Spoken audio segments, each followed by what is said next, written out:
Hey, this is Love 101 FM, the family station. We're live on Facebook and we're also live on YouTube at Love 101 FM Jamaica. Sign on, rock on, roll on, jump, whatever you got to do.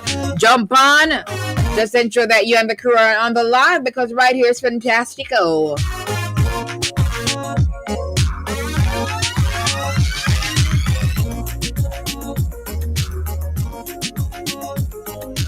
Now, my guest today inside a live highlight is J DAT. J DAT, say what? Good afternoon, Sarah, and the Lord bless you. Good afternoon, Pastor J DAT. You know you have a friend and all of them something there. So let me give them a little background on you. So J DAT is a dynamic gospel artist, songwriter, and performer renowned for his lyrical intensity and spiritual conviction. He's also a pastor. Don't see this thing says, but he's a pastor. Born and raised in Kingston, Jamaica, his early music reflected the raw realities of his environment, touching on themes of violence, relationships, substance abuse, and substance use, and sexuality as he initially pursued a secular path. That journey shifted in November 2003 when he experienced a divine calling and embraced salvation. Recognizing music as both a passion and a God-given gift, J DAT continued to write and DJ with renewed purpose, embracing lyricism as a powerful art form. His faith-infused creativity sparked collaborations with various producers, resulting in an impactful track such as Out of Time. And every Tuesday, you guys hear that song. Every Tuesday. He also has songs like Jesus I'm a Teacher, Call Upon God, and Me and Them, among others. J DAT's ministry has taken him stages across Jamaica and abroad, where his commanding vocals and heartfelt lyrics resonate deeply with audiences. His ministry has earned him multiple accolades and industry recognition for his songwriting and performance. And I've seen him live and in living colors. Yes, man. Praise the Lord. Yeah, man. Big up Marlon again, by the way. I think that's Bless up, Marlon. Bless up. Yes, big up Marlon, you. Now, beyond the stage, J DAT is a committed minister of religion who uses his testimony and music to share messages of hope, love, and transformation. His unwavering dedication to both ministry and music exemplifies the power of using one's gifts to glorify God and uplift others. Through every verse and performance, J DAT continues to inspire hearts and draw souls closer to Christ. Wonderful. Now I want to know why the name J DAT. I know it's a stage name. All right, blessings again, Sarah. All right, so it was a time when I made my transition. I got saved and, still had the passion to do music and to do gospel music, but I didn't have a name. I couldn't use my secular name. So I used to try to come up with names. I used to go by the name of Awesome the Evangelist. I was just searching for names. Like, all right, what can I do? One of my sisters at church came to me one day and she was like, I don't think Awesome is a fitting name because only God is awesome. And, I'm very teachable. Yeah. I need to be corrected. I have no issues when I'm corrected. I'm like, you know what? That makes sense. I'm like, all right, back to the drawing board. So I decided to use my initial, which is Jevani. Jevani, my first name. And all right, but I need something else. All right, Jevani, full stop, DAT. So I'm like, all right, I got it. Jevani, delivering the anointed truth. Wow. Jevani, delivering the anointed truth. And that's it. That's how I got it. Love that. Now, tell me, where did your passion come from? And how did you even discover this gift, this talent that you have? All right, so, we grew up in the inner city and we are exposed to music, Which inner city is that, if you don't mind? Maxfield Avenue. Okay. McDonald Lane, big up. Yeah, man. So we were exposed to music, sound system every Sunday here in Ron Robbins, and you're just exposed to music. And then I just fell in music, fell in love with music at that particular time. But I remember when I went to live in Mountain View, in an apartment, and I heard my neighbor doing music, and I said to him one day, I already had the love because of concerts and the artists, different artists back in the days. So I had already have the love, but I didn't know how to write music. So I was impressed just hearing him. I was like about 10, 11, 12 at that time.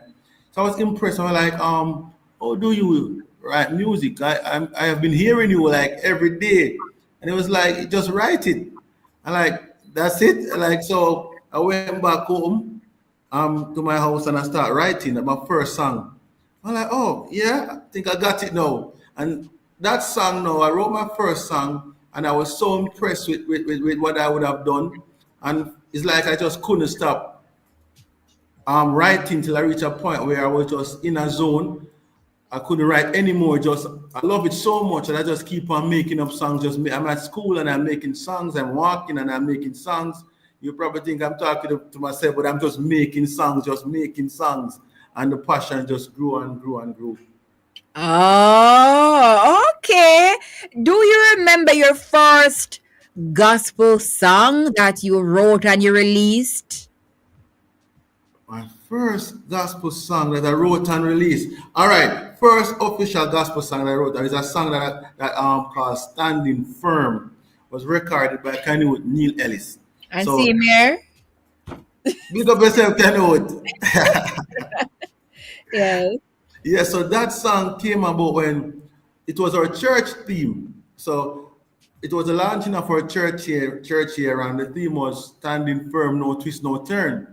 And so I heard the theme and I was like, all right, standing firm, no twist, no turn. Jesus live, the spirit confirm. Standing firm, no twist, no turn. Live for the dragon and surely shall burn. The word is my ledger, the Lord is my treasure. Nobody can. Yeah, so I just and I was introduced to Neil by Ryan Berry, my brother from another mother. And Yes. so Neil was like, all right, let me hear what you have. And I like, standing firm. And Neil fell in love with it. And Ah, I think we recorded that song in a classroom or something like that on a laptop. I don't remember. And that was my first official recorded gospel song. wow. This one. Despite all of that, I'm standing Standing firm. firm. Yeah, that's it. I'm standing firm, but we don't turn. Jesus lives, the spirit Firm. but we don't turn. We That's want it. Love it, love it. All right, so your musical style is dancehall, hardcore dancehall. So hardcore dancehall mixed with a little hip hop reggae every now and then. This is what the Lord would lead me to, but I love the hardcore beat. Sometimes you love them, say, all right, J DAT, Cool it. go a little easy. I just go off, I'll just go off in a zone. Just lyrics. Yeah. Okay, all right. All right, so let me backtrack a little bit to when you were doing secular music, but then you turned to gospel music. What was the turning point? What got you to say, I'm going to become a Christian and then I'm going to just write songs and sing for God? Do All music. right. Yeah. To be honest, Sarah, I never really see myself doing gospel music because of how I would have seen church. You're on the outside looking in, so I didn't understand the full understanding of church. My mother was an ardent Christian, and I would go to church Sunday school. But when I was in the secular now, I thought that church was just a place that you're just going to go and sit down on the benches and wear your length spans, and that's it. So I didn't really see myself doing gospel music. So I didn't want to even go to church. So I remember when the conviction was so strong, like the conviction was super strong. You know when the Lord is calling you. Like I was telling Neil today that every bus that I went on, I would just hear somebody preaching. I'm like, oh my God, every bus I hear somebody preaching. And persons from the church would just see me in the community and they were like, Jesus is calling you, God is calling you. And so I started to connect with one of Jamaica's dancehall icons, which is Gerald Levy Bogle, and I started to write songs for him so he could dance. But while I was doing that, the conviction was so strong that I would be in the club with him, and I would feel like I'm out of place. I'm like, how is it everybody enjoying themselves in the club? And this is Bogle, I'm with Bogle, Rose's crew. You know, these guys are heavy guys. But for some reason, I would just just be in the club and feel so depressed, like I don't get it. It's like I'm out of place. And I remember, you know, I decided I was in my bed one day, got up about 12 o'clock. I'm like, all right, God, I know you're calling me. This is it. I'm going to accept you. And I say, I accept you. I accept the Lord. And I went outside and I saw my friend. And he was like, you know, Jeff and it's Charles. So Jeff, I need the persons call me Jeff. My friend's family call me Jeff. So like, Jeff, you're not going to get saved. And I was smiling. I'm like, yeah, I got saved. I just accepted the Lord. I was like, okay, let's go to church. Let's go talk to pastor. And I went to church and I saw pastor, my spiritual father now. And he said to me that day, many are called, but few are chosen. And the Lord told me to fill the pool. You know, Bishop Dennis Walt and the general, my father. And I got baptized a Sunday. But what happened was, during the whole process, I was struggling to get saved because, as I said, I didn't see myself doing gospel music. So I remember one day, I was on the corner with a couple of my friends. I used to go to Calabar, big up Calabar. And I was in the corner one day, and I heard Prodigal Son on the radio. Woe to the one that was God for mockery. So it was my friend who actually called me. He was not saved. We were just friends and brothers in the streets. And he was like, hear this gospel youth. Come hear this gospel youth. And while I was, you know, I heard Prodigal, I was like, in my mind, I was like, whoa, maybe I can get saved and do this. Like, there are actually guys doing this because I love you so much.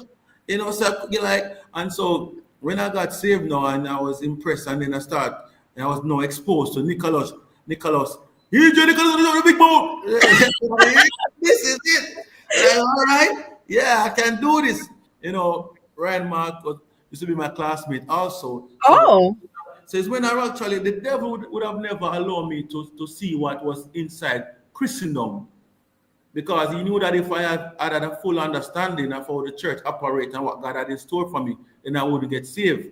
But it's when I made the transition, I realized that when I can serve God, I can use my gift to please God and to minister to soul. I'm like, all right, God, thank you for this opportunity. And I just continue writing and just start, you know, never stop.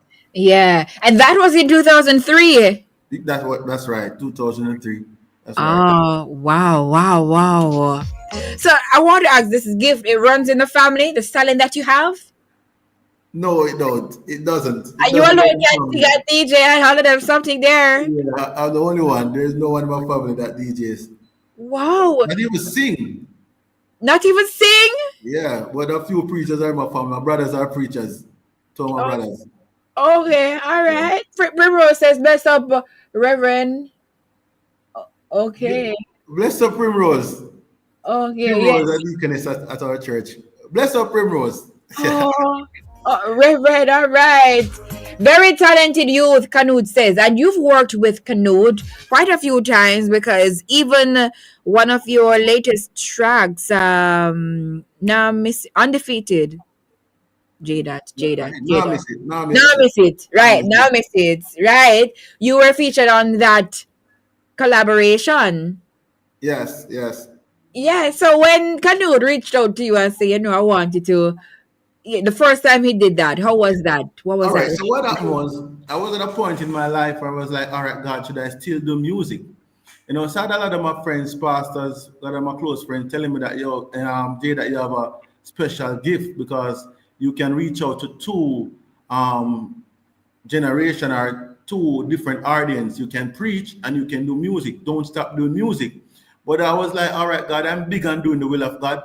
And at that time, I feel like the Lord was calling me to pastoral, and I was honest with myself. I was like, all right, God, if I'm going to be a pastor, I know that music can be demanding, and I don't want to be pastoring your people and not spending time, preparing myself, preaching to your people, counseling your people, praying for your people. So I was like, God, I don't think I can do music anymore. But while I was saying that, God was speaking through others to say, listen, you need to do music. So one day, Kanuti called me and was like, all right, J DAT, you ready, back? I'm like, all right, all right. It was like, all right, here what? I wanted to write a song for me. And he shared the idea, the Glenn Graham sample. I was like, all right, Neil, you know what? Years ago, I had this idea that I wanted to do an album called Bridging the Gap, where I would do collabs with all the veterans that were before us, the great chillers. And I had a song that I written for Road for Glenn Graham. I don't remember the words because I can't find the book. So when he called me, it was easy for me to say, yes, great idea. I'm going to write the song for you. So while he's telling me, I just went into a zone. I'm like, all right, Neil, I can't hear nothing else that you're saying because now I'm in a zone. The lyrics start flow. I can't hear, just stop the conversation. Like, well, I will hear that later. But then when I start texting him the song, and then I realized I can't stop flowing, and the lyrics just so nice. Just stay talking, seeing get that out of my brain. I'm like, oh my God, Neil can't sing this. So I'm like, Neil, guess what? The song is finished, but I don't think you can sing this. I think I need to sing this song. And and the latter part of the song was meaningful to me because there's a part in it when I say, Mama tell me about the chariot, the Hallelujah train. Like before my mom made her transition, rest in peace, mom. Yeah, before she made her transition, she used to tell me that, she used to try to hint us like, listen, I'm going soon. The Lord is calling me. And one day she said to me that the Lord showed her where she went on the Hallelujah train. I'm like, Mom, I don't want to hear that. Come on now. And so when she went to glory, I'm like, wow, all this time she was telling us, but we didn't want to accept it. So that part of the song came, Mama tell me about the chariot, the Hallelujah train. So that meant a lot to me. Yeah. I see. I like Neil, yeah. That Neil had to sing this verse. And there was so much lyrics that Neil had to throw away. So the realize it's too much. I don't need 16, I don't need 18, I just need 8 bars. So like, all right, you win. Wow. That My is good. God. God is good all the time, and you're very talented. Yeah, No, let's talk about Out of Time. That one, it's very different from what we're used to as, in terms of music. We hear everything. It's like a story. It's like it can visualize everything. What was the concept behind this? What inspired this? And what was it like working on this song? Out of time, I tell you, God is so good because I think, because Neil lives overseas. So, for a while, when we did Standing Firm, we lose touch with each other. We're not in contact with each other for a while. But then Neil came back to Jamaica, and again, Ryan Berry, he told me that, that Neil is here. I'm like, what? And he gave me Neil's number, and I said, Neil. And we were talking, I'm like, Neil, I have this idea. Get me Olive Oil for me, but I want it 90s. And Neil did the Olive Oil song, Spiritual War, the Enemy, and he did the rhythm and we recorded it. And while we were sorting out Olive Oil, I remember I went to Neil's home in Portmore. And I remember just like yesterday, we were on the veranda, Neil's veranda, and he was like, J DAT, to have this idea. So it's Neil's idea. Like Neil's mind is so, like, I don't know the type of mind that he has. He's very creative and I always have ideas. So he's like, J DAT, I have this idea. I've approached a lot of guys and no one really want to do it. I don't know. And he was like, I want to write a story, do a story, not just a normal song, but a story with different characters. I'm like, okay, Neil, I got it. I'm like, J DAT, you're not listening to me. I'm like, Neil, I got it. You want a story with different songs. I'm like, Neil, I got it. So while he was still saying that to me, I'm like, Neil, I got it. And I'm in a zone. Mikey and him friend, them drinking and smoking, and I start rhyming. I said, Neil, I got it. I was like, Neil, I got it. And then I left. And then the next day I called him, I'm like, the song is finished. Whoa. What? But you're right, quick, man. Like, it's amazing. God is just good. I think this was just God. It had to be God. But Neil had that idea for so long. So the next day I called him and said, Neil, the song is finished. And he was like, let me hear it. And I, from start to finish, and he was like, all right, go a little bit deeper. So Neil is the type of person that he will push you like, so you will take your product to him and he sees your product, but he knows that, all right, this product is good. Your family like the product, everybody like it. But here what? You can take this product to a different level if you do this. So he's not a guy that is just, okay, all right, that's good, let's record it.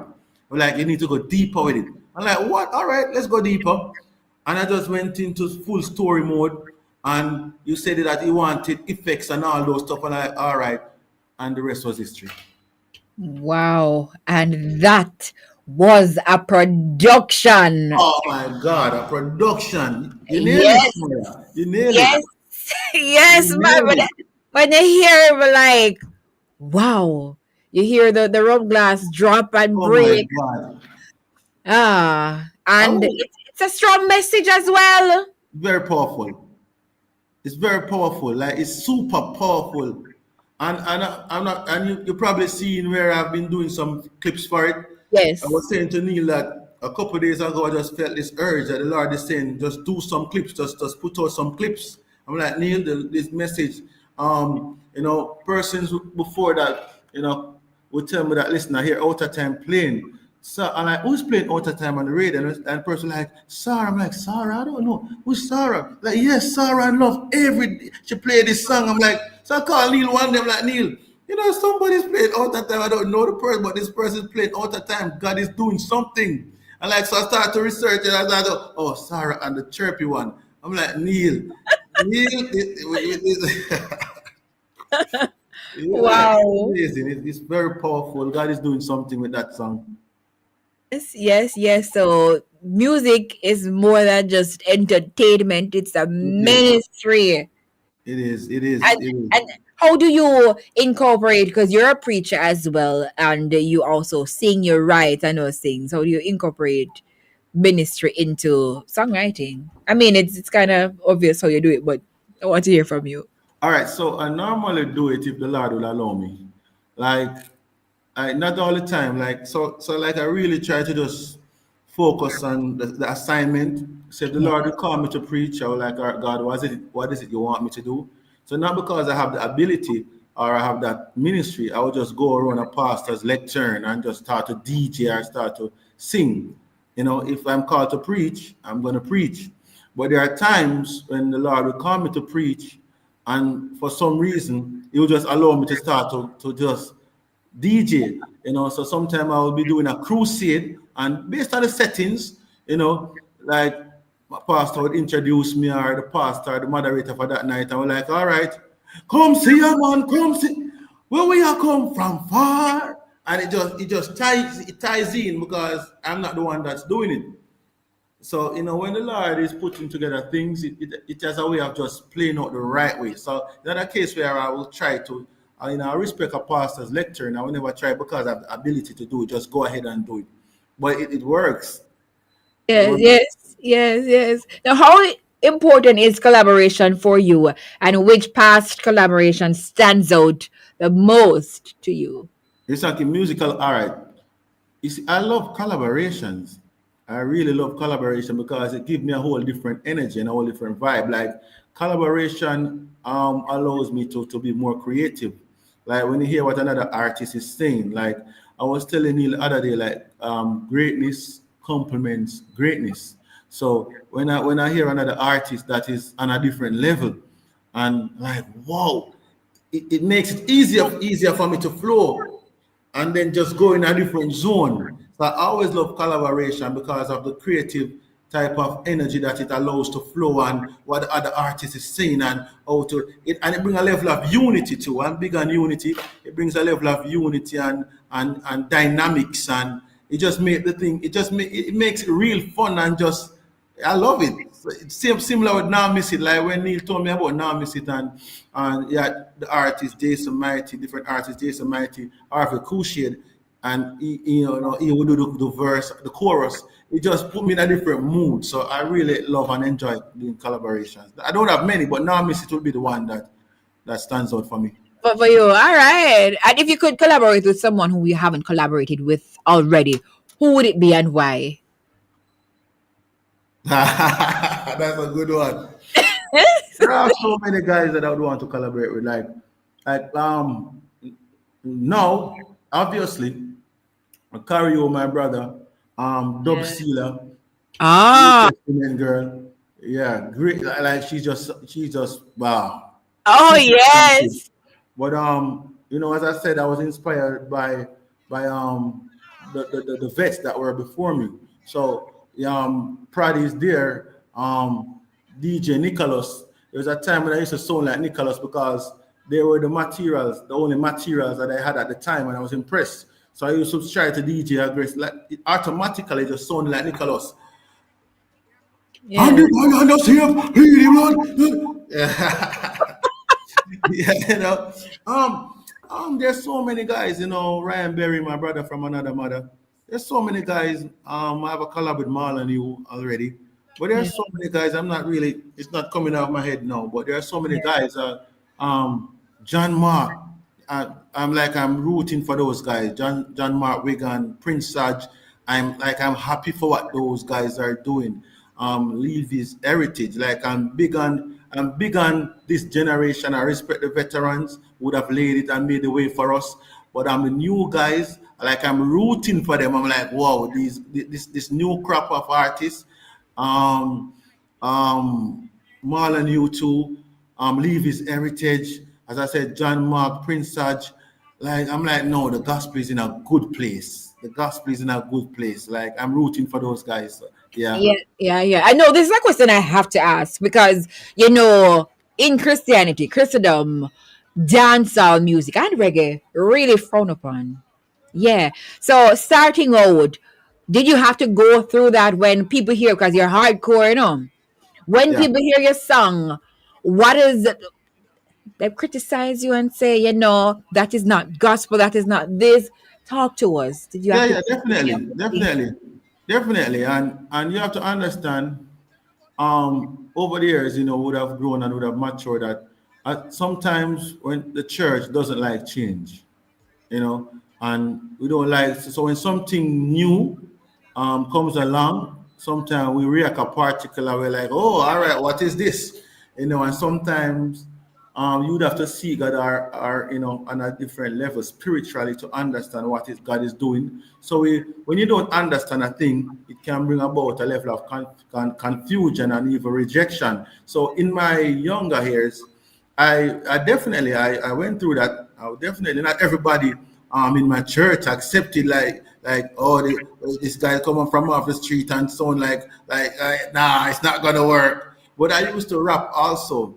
So rapping, I think rapping was a little bit easier for persons to digest. But Okay. when the hardcore me start come back, the hardcore me like, okay, all right. Yeah. But I understand, I will not bash the church or, like, you should have embraced me at that time. I understand. It's not easy to embrace change, you know. Yes, Yes, yes. I understand. So, But so yeah, how did you handle those criticisms? it fueled me. It fueled me because when you know what God is doing in your life and you understand what's happening, and you know that all right, the Lord really called you to do this, and because when in the Bible Jesus was going about a lot of stuff. Jesus bring about a change, and that's why it's important for us to know the word and understand the word. When Jesus came on the scene, he was changing a lot of stuff, and the church did not accept Jesus, quote unquote, at the time. And so we read our Bible and we see where things like that would have happened. Now we understand, okay, this is what happening now. The church will not understand change immediately, and some person will never accept the change. But we learn to love people same way, and we learn to do what God called us to do. Because at the end of the day, I always say I would rather persons upset with me than the Lord upset with me. You know, you can upset with me, I will work it out. But when the Lord upset with you, it's a different story.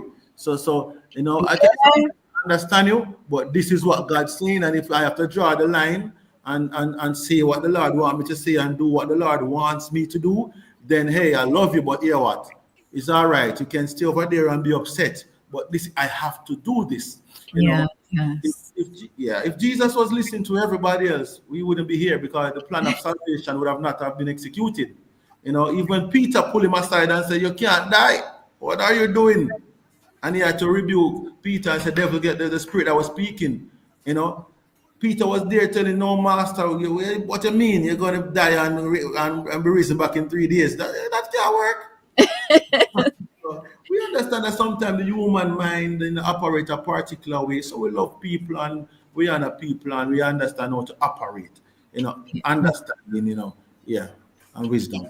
Yes. Now, let me just do the time signal. It's 3:31 on the Sound of Love 101. I am talking with J DAT. Giovanni. Wait, Williams. no, I'm trying to remember Oh, the that. anointed. Delivering the anointed truth. Deliver the anointed truth. But you haven't seen me to make it old. No, You're good. You're good. You're doing good. You're doing good. you know, you mentioned that there was a point in time when you felt like giving up on music. Why was that, and how did God pull you through that season of your life? All right. So that was a number of things. That was because in the gospel industry at the time, you don't have many producers. And so I sometimes, Neil and myself, we have the conversation. Like when I was just coming up, I didn't have the luxury of just recording or just finding a home to record. So it's like, all right, it's not going to work. But then again, you realize, all right, when you look back and you're like, what, maybe the Lord didn't want it to work at that time because no, we mature. But as I said earlier, one of the main struggles apart from that was I really fear God. Like I fear God and I really want to do the will of God. Like nothing is more important to me than doing the will of God. And as I said, when I got called to pastoral, I was just in my own little world trying to say, then Lord, if you call me to preach, or I'm going to steal the music, I can't do both.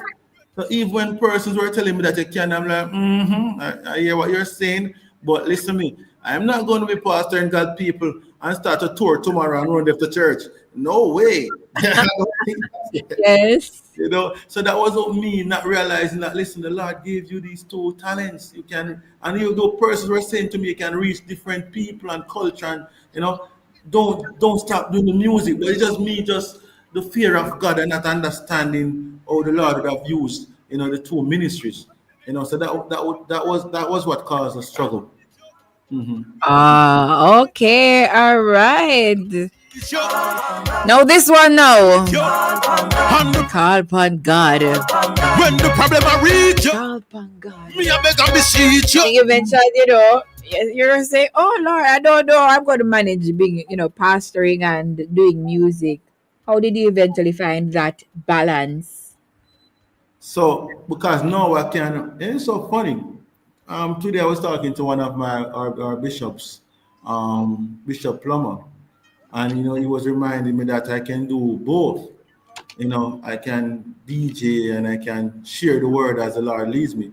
And that's exactly what I'm doing now. So it's easier now. You just have to strike the balance. Sometimes you have to know when to say, all right, I can't take on this concert because the Lord want me to preach today. And sometimes you have to say, listen, all right, God, I see where you hope. And the Lord has never put me in a position where really I have to say, all right, I have to preach and DJ in two different arenas at the same time. So the Lord has been working it out and been putting me in a position where, all right, you have a concert today, I'm not going to preach tomorrow, or I may preach tomorrow, but it works. The Lord has a way of just doing stuff. And, if I'm in a settings where I must DJ, I mostly do that like on crusade. So like if I'm doing a crusade and the particular settings and you just feel that pull, you feel that energy like, listen, you have to drop a song, drop a song, get the person, get people involved and then you just deliver the word. Sometimes in the midst of the word, you're sharing a word and the word, you probably start saying the woman at the well, and then come see her man, come. And I didn't. That was not a part of my sermon, but the Lord just fuse it. So it's good. It's working fine now because now I Ah, understand what God is doing. okay, all right. Now let's talk about your projects and you're working on something right now. It's called Good God. I can't access the song, so I can't even Give them a piece of it. Neil, we can access it. But Yeah, I'm hey, listening to Sarah that song right now. So good God. yes, talk about that. I tell you, so earlier I said that Neil is just a very creative mind. So Neil was mixing good God. I'm not the only artist. I don't want to give out too much information. I don't. So Neil was saying he was mixing good God one day. You know, sometimes as Jamaicans, we are very expressive. You know, sometimes when you feel a vibe and something hit you like, my granny, Jesus, and so Neil was mixing good God and something hit him and was like, Mama. he was like, he was like, J DAT, listen, I feel something that already me. If you know how to do that song, yeah, I'm gonna do it. But he didn't have the lyrics, he just had the melody. So Jamaica, this is what I'm saying now. He had the lyrics, he had the melody. I'm like, J DAT, this is what I'm saying. I can't sing it. But he was like, hear this. He sent a voice note to me. Mama, ya mama, ni. I'm like, okay. Oh, interesting. I can't wait to hear it. Yeah, I'm like, okay, that's what you're saying. All right. Good God, you're good. God, you're good. Good God, you're good. God, you're good. Good God, you're good. God, you're good. God, you're good. Good God, you're good. God, you're good. Him pick me up when nobody did see me. Head big belly bang. Them time them is skinny. Nobody no want me, no glamour, no glimmy. Last in the world, me do you sinny. Him send for me like when Joanna go nini. Preach him more, take him data and give me. Sweet like a honey, yeah, man, she a me. Love when she switch it up, talk like a trini. Watch out, you come and make me a blush. Oh gosh, Jesus. Don't give them the boy that kind, you know? Right. So that will be released soon. Very soon. All right. You wrote that part that you just sung? Yeah, I wrote it. So Neil gave me the melody. Like he just very creative. So like this is the melody. Me. That was exactly how he sent it. Me. I'm like, all right. He picked me up when nobody did see me and just start flow. Oh, I love that. Love that. But out of time, you know. But you know, thank you so much, J DAT. How can we connect with you, find your music? Where can we find your music and stream them? And how can we link you up on socials? All right, so I'm on social media. Instagram, I am J DAT. So I am J full stop DAT, all caps. I am J DAT. On YouTube, J DAT, J full stop DAT, all caps. TikTok, J DAT, J full stop DAT. On my social media on Facebook, you'd have to Devani Williams, JEVANNI Williams. On the artist page, however, is J full stop DAT, all caps, Spotify, all of them. That's J full stop DAT, all caps. I love it. Thank you so much for sharing. Thank you for having me, Sarah. You're welcome, pastor, singer, songwriter. What else? Author. Yeah, so would have just released, my wife and I would have just released a book, Releasing Royal Marriages, a 7-day devotional. Wow, congratulations on that. Thank you very much. Thank you very much. What a holy perhaps you were that is good. That is amazing. Amen. Wow. Now, as we wrap in 30 seconds, what do you have to say to a young and upcoming artist, or not just a young, but a gospel artist in general, who, you know, probably they feel like giving up on the music and like you did? What do you have to say to that person? This may sound cliche, but it's the truth. Seek ye first the kingdom of God, and all his righteousness, and all other things shall be added to you. I think that when your mind is set on God, you know, he has a way of just allowing things to come full circle and allowing things to be manifested in your life. You know, when your eyes are not set on God, you may tend to do things that the Lord is not calling you to do. Because a lot of time people struggle for different reasons. Sometimes people want to preach and the Lord didn't call it to preach. You want to sing, the Lord didn't call it to sing. But you're a great preacher, you want to sing. But you're a great singer, you want to preach. Or you can do both. But when you see God and you understand how the Lord works, and when you're going through those moments when you may feel disappointed, then you can dig in the Word, and the Word will tell you that, listen, all things work together for those who love the Lord and those will and call by His purpose. And you just apply the Word. Just live by the Word, apply by the Word. When you're going through those moments, there's a word for everything. The Word of God. Thank you. 30 seconds don't in a long time, Pastor, but thank you so much. Someone needed to hear that, don't it? Bless the Lord. Bless God. And that was J DAT. Say what? Big up everybody, respect in every aspect, no disrespect. Love that. Thank you so much for sharing your story inside a live highlights for today. Blessings. Blessings, sir. The Lord bless you. Jesus, I'm a teacher. Take me higher than a visa. Satan fell from grace, all comes a pride and sin full him up like moms. Me keep me God while you keep your phones. You can't